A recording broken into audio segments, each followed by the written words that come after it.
subax wanaagsan khiyaarteena ku soo dhawaada tabin kale iyo waliba wararkii ugu waaweynaa xiisada bariga dhexe iyo xaaladihii ugu dambeeyay ee Israel iyo duqeymihii Iiraaniyiintu ay ka geysteen qaybo ka mid ah Israel.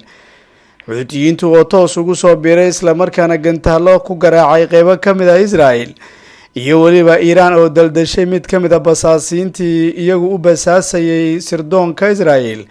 wararkii ugu waaweynaa ayaan eegi doonaa iyo Trump hadalkii isagu u jeediyay mas'uuliyiin sarsare oo Mareykan oo dhaliilo u jeedinaya iyo waliba xubno kale oo ay qayb ka yihiin xaaladihii ugu dambeeyay ee Iiraan. kuwa iyo kuwa kale ayaan ku eegi doonaa.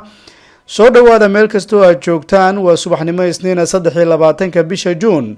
meel kastoo aad joogtaan waxaan idin leenahay daawadayaal muuqaalka sii sheer garaya sidoo kale like ku dhiirigeli. soo dhawaada daawadayaal. wararkii ugu dambeeyay ayaa waxay ku waramayaan inuu kalfadhi ka dhacay qaramada midoobay waxaana looga hadlay habeenkii xalay toole xaaladaha degdeg ee ka jira bariga dhexe iyo xiisadii dhowaan iyadoo la tilmaamayo in kalfadhigan iyagu ay soo hindiseen isla markaana ay la yimaadeen Ruushka, Shiinaha iyo waliba Pakistan oo isku mowqifka marka la eego go-aankan iyo qaraarka ku aadan sidii loo cambaarin lahaa weerarkii bahalnimada lagu sheegay isla markaana Mareykanka diyaaradihiisu ay ka geysteen qaybo ka mid ah dalkaasi Iiraan, gaar ahaan 3 goobood oo markaasi ay ahaayeen kuwa Iiraan ay ku bacriminaysay hubka waxgumaaday nuclearka. walow Iiraan markii hore la sheegay in goobtaas ay ka qaaday 3 cisho ka hor inta weerarka uusan dhicin. wararkii ugu dambeeyay waxay ku waramayaan Ruushka, Shiinaha labaduba waxay ahaayeen kuwa si toos ah u cambaareeyay isla markaana ku tilmaamay falkaasi inuu yahay mid aan nabad u horseedaynin guud ahaan bariga dhexe, isla markaana kaliya ay noqonayso mid burburinaysa diblomaasiyaddii iyo waliba soo dhawaanshihii la doonayay in Iiraan loogu sameeyo wadamada reer galbeedka iyo waliba meesha in laga saaro barnaamijka nuclearka iyo waliba sidii looga dhigi lahaa mid nabadeed. sidoo kale ninka u qaabilsan qaramada midoobay ee dowladda Iiraan oo si cad uga hadlay ayaa cambaareeyay dalkiisa iyo waliba weerarka lagu soo qaaday isagoona ku tilmaamay duulaan qaawan oo lagu soo qaaday madax banaanida. waxaa sidoo kale laga wada hadlay burburinta diblomaasiyadda inay ka dhignayd weeraradii dhowaan ka dhacay dalkaasi Iiraan, kaasoo iyagu markaasi diyaaradaha dagaalka Mareykanka iyo waliba kuwa Israel ay ka geysteen gudaha dalkaasi Iiraan iyo waliba goobo ugu muhiimsanaa marka la eego kuwaas oo kuwa muhiim u ah soo saaridda nuclearka tamarta ama xitaa midka ciidanka. ciidamada Israa'iiliyiinta ayaa waxay ku warameen inay duqeeyeen qaybo ka mid ah dalkaasi Iiraan sida iyagu ay sheegeen aroornimadan Isniinta. waxay ku warameen in maalintii 11aad duqeymo ay ka geysanayaan, walow la tilmaamayo ilaa hadda inaan la garanaynin goobaha sida rasmiga khasaaraha uga gaaray dowladda waddankaasi Iiraan. marka la eego diyaaradaha dagaalka Israa'iiliyiintu ayaa duqeeya deegaanka lagu magacaabo Kermanshah waa goob ciidamada Iiraaniyiintu ay ku lahaayeen. waxaana aroornimada Isniinta sidoo kale laga maqlay waddankaasi qaybo ka mid ah difaacyada waddankaasi iyo waliba qaybaha ugu muhiimsan waddanka oo laga maqlay dhawaaqyada dignada bixiya. website-ka caanka ee dalkaasi Iiraan lagu akhriska badan yahay Noor News ayaa wuxuu ku waramay weerarkan inuu ahaa mid dhanka hawada isla markaana sidoo kale lagu qaaday Barshin oo ah goob ciidamadu ay leeyihiin oo ku taala koonfur bari dalkaasi Iiraan. difaacyada dalkaasi ayaa dhawaq dignina bixiyay isla markaana qaarkood kaga hortagay, waxaana sidoo kale meelo badan oo ka mid ah caasimada Tehraan ay si weyn uga hortageen weeraradii iyo waliba markaasi duulaankii ka yimid Israel. wararka saaka ka imanaya Iiraan waxay ku waramayaan in toos ay u daldaleen mid ka mid ah basaasiintii iyagu lagu helay inay ka dambeeyeen la shaqaynta sirdoonka Israa'iiliyiinta iyo waliba shabakada dibadda, kuwaas oo ka fuliyay gudaha dalkaasi falal halisa oo sabab u noqday in la dilo hogaamiyaal sarsare oo ciidamada iyo waliba kuwa kale oo talada dalkaasi ay ka go'aysay. ninkii ugu sarreeyay ciidamada militariga iyo kuwa kale ee kacaanka ayaa la dilay, waxaana ay ka mid ahaayeen saraakiil sarsare. sidoo kale waxaa dalkaasi dhowaan lagu dilay rag sarsare oo iyagu ahaa khubaradii barnaamijka hubka nuclearka, kuwaas oo ilaa 14 lagu sheegay, iyadoona ugu dambeeyay 2 cisho ka hor markii gurigiisa lagu dilay mid ka mid ah khabiirada waddankaasi Iiraan u qaabilsanaa hubka waxgumaada ee nuclearka. sidoo kale Malaysia ayaa waxay dalbatay in bariga dhexe xiisada ka jirta in la dejiyo bayaan ay soo saareen, ayayna markaasi ku muujisay in kaliya waxa lagu gaari kara ay tahay mid kastaba in xaaladda markaasi uu dejiyo isla markaana usha dhexda laga qabto. geesta kale dowladda mareykanka ayaa ugu baaqday dadka haysta jinsiyadeeda ama markaasi muwaadiniinteeda ee ku sugan bariga dhexe in taxadar dheeraad ay muujiyaan sida ay qortay wakaalada wararka ee faransiiska. qaramada midoobe iyo weliba markaasi hay-ado kale ayaa markaa tilmaamaya inay ka digeen tallaabadii mareykanka uu ku weeraray gudaha dalkaasi, laakiin Trump iyo weliba tiimkiisu dheg jalaq maysan u siinin. ugu dambeyn Kim ayaa si adag u weeraray weerarkii mareykanka uu ku qaaday gudaha dalkaasi Iiraan. wakaalada wararka ee Kuuriyada Waqooyi ayaa waxay sheegtay bayaan uu soo saaray Kim Jong Un inuu si cad ugu sheegay Kuuriyada Waqooyi si cad inay u cambaareynayso weerarkii ka yimid dowladda waddankaasi mareykanka isla markaana lagu beegsaday gudaha dalkaasi Iiraan, gaar ahaan goobihii ugu muhiimsanaa. wasaaraddu waxay tiri gaar ahaan wasaaradda arrimaha dibadda mareykanku waxa uu markaasi ka faa'iideysanayaa marka la eego dhibaatooyinka iyo weliba xiisada ka jirta bariga dhexe, suurtagalna maaha in markaasi tallaabooyinkaas uu isagu qaado. kulan ayaa maanta la tilmaamaya Trump inuu la yeelan doono qolyaha dhanka ammaanka ama amni qowmiga u qaabilsan sida ay ku warantay CNN.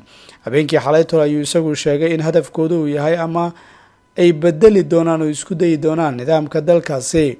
dowladda Iiraan ayaa hore u sheegtay hadafka guud ee laga leeyahay inaysan ahayn barnaamijka tamarta nuclear-ka nabadeed, laakiin haddana ujeedadu ay tahay in qalaaso iyo weliba deganaansho xumo laga sameeyo gudaha dalkaasi Iiraan.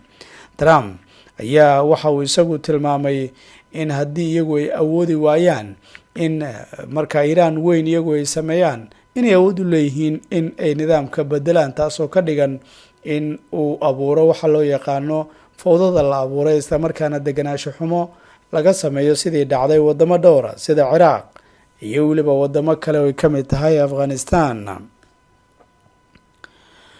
wararkii ugu dambeeyay waxa ay ku waramayaan in Iiraaniyiintu markaasi xitaa uu si cad markaasi uga gardhigay ninka la yiraahdo Ehud Olmert oo isagu ah ra'iisul wasaarihii hore Israel, kaasoo sheegay Iiraaniyiintu inaan laga guuleysan karin si kasta oo markaasi ay sameeyaan Netanyahu iyo tiimkiisa. maqaal dheer oo lagu daabacay Economist kaasoo isagu qoray ninkan aragtidiisu ayaa waxa uu u dhigay bilihii lasoo dhaafay waxa uu dhaliilo xoogan kala kumayay shacabka Israa'iiliyiintu Netanyahu, waxaana markaasi ninkan si weyn looga doonaya maxkamadda dembiyada caalamiga. waxaana uu sheegay ra'iisul wasaarihii hore Israel oo talada dalkaasi ama nidaamkaasi u hayay sanadkii 2006 ilaa 2009 in qatar hor leh keliya tallaabadan ay keenayso. waxa uu tilmaamayaa in gebi ahaanba suuragal aysan ahayn in dowladda Iiraan ay burburto ama xitaa markaasi ay meel halisa tagto, xitaa haddii mareykanka uu duqeeyey. yaan marna hilmaamin inay haystaan nidaam gantaalo iyo sawaariikh aada u xoogan. waxauu sidoo kale tilmaamay in dagaalka gebi ahaanba uusan tallaabadan markaasi soo gabagabeyneynin, iyadoo uu tilmaamay in khatar weyn ay tahay. Netanyahu ayuu sheegay in markaasi isagu uu iska dhigayo mid markaasi geesi ah. haddii uu geesi yahay isla markaana caqli uu ku dambeeyo, mar hore ayuu dagaalka isagu joojin lahaa, gaar ahaan waxa Gaza ka dhacaya ayuu isagu yidhi. waxa uu ku eedeeyey ninkan in maxaabiistii Israa'iiliyiintu gacantiisu ay ku maqan tahay, isla markaana waxa uu dalbaday in ninkan la maxkamadeeyo. kaliya maaha ninkan, laakiin dad badan ayaa ku dhaliilaya ninkan isagu inuu yahay mid iska indhatiraya xaaladihii ugu dambeeyey ee markaasi Israa'iiliyiintu ay la kulmayeen. waxaa lagu soo waramayaa Iiraaniyiintu gantaaladoodu inay ku hoobanayaan qaybo badan oo ka mid ah Israa'iil, gaar ahaan bartamaha Tel Aviv iyo weliba meelo kale. wararka la helayo ayaa saaka waxay ku waramayaan maalintii 11aad Iiraan ay ka jawaabayso weerarada dalkeeda ay kala kulmayso diyaaradaha dagaalka Israa'iiliyiintu iyo weliba tallaabada qariska tuurnimada lagu sheegay tan ee markaasi Netanyahu isagu qaaday ayaa waxay jawaab xanuun badan markaasi kaga timid Iiraaniyiintu, iyagoona baabiye meelo badan oo ciidamadu ay lahaayeen. dhawaan ay ahayd markii dhulka ay dhigeen macad weyn oo biolojiga isla markaana ay lahayd dowladda ama nidaamka Israa'iiliyiintu. wararka ayaa waxay ku waramayaan 21 gantaal saaka in markaa lagu tuuray isla markaana lala beegsaday dhulka laga haysto Falastiiniyiinta. marqura ayaa laga maqlay dhawaqa digniinaha bixiya meelo badan oo ka mid ah Israel, waxaana la tilmaamayaa in halis weyn ay markaasi la kulmeen qudus, Tel Aviv iyo meelo kale oo ay ka mid tahay Netanya iyo waqooyiga Tel Aviv ayaa mar qura laga maqlay dhawaqa digniinaha bixiya. dhowr goobood ayaa la sheegay in gantaalo ay ku dhaceen islamarkaana nidaamka difaaca cirka way awoodi waayeen in weeraradaasi ay ka hortagaan. wararkii ugu dambeeyey waxay ku waramayaan xuutiyiintu inay gantaal soo tuureen islamarkaana gantaalkaas uu isagu ahaa mid markaasi la beegsadeen magaalada Tel Aviv. Israa'iiliintu waxay sheegeen inay ka hortageen islamarkaana ujeedadoodu ahaa inay hawada ku burburiyaan. lama sheegin khasaaraha dhabta gantaalkaas uu geystay haddii ay ka hortageen Israa'iiliyiintu iyo haddii kale, laakiin qaraxyo ayaa laga maqlayay magaalada Tel Aviv iyo weliba magaalada kale ee Qudus. lamana garanayo kuwii markaas Iiraaniyiintu ay soo tuureen inay ahaayeen iyo weliba markaasi daanta galbeed xitaa waxaa la sheegay inuu gaaray gantaal. faafayno ayaa waxaa la tilmaamaya xuutiyiintu inay iyagu doonayaan in toos ay u joogtayaan islamarkaana si adag ay u weeraraan nidaamka Netanyahu hogaaminayo. ugu dambeyn maxkamad ayaa soo saartay Iiraaniyiintu iyagu inay daldalaan Majid Misibi, ninkaas oo la tilmaamayo in lagu helay fal jaasuusnimo islamarkaana wakaalada wararka ee Tasniim ayaa waxay sheegaysaa in ninkan lasoo xiray islamarkaana la ogaaday howlgal sirdoon inuu ka qayb qaatay islamarkaana la shaqeynaya sirdoonka Israa'iiliyiintu. waxaana la tilmaamayaa khatar weyn in dalkan markaama dalka Iiraaniyiintu uu horseeday, iyadoo sidoo kale la tilmaamayo inuu ka mid ahaa kuwii khasaaraha badan markaasi isagu gaarsiiyey, weliba xitaa sabab uu ahaa mid ka mid a markaasi ama mas-uuliyiintii ugu muhiimsanay dalkaasi in la dilo qeybta ciidamada. 22 ruux ayaa markaasi la tilmaamaya in lasoo xiray, iyadoona nidaamka basaasiinta haddaba la beegsanayo meelo badan ayaa la tilmaamaya in laga soo xirxiray. waxaana la tilmaamayaa in Iiraaniyiintu in juhdi adag ay ku bixinayaan ka hortagidda iyo burburinta shabakadahaasi Netanyahu isagu uu usoo diray.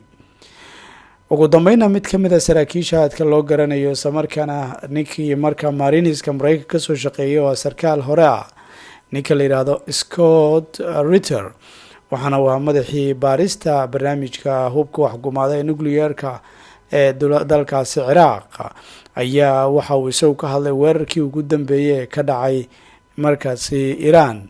waxaana isagu tilmaamayaa darbiga markaa duqeyntii iyo weliba gantaaladii lagu dhuftay Iiraan inay ahayd dhoolatus iyo mid Mareykanka ay ku muujinayso keliya in ay markaa caalamku u arkaan Mareykanku in ay duqeymo iyo weliba weeraro ay geysteen.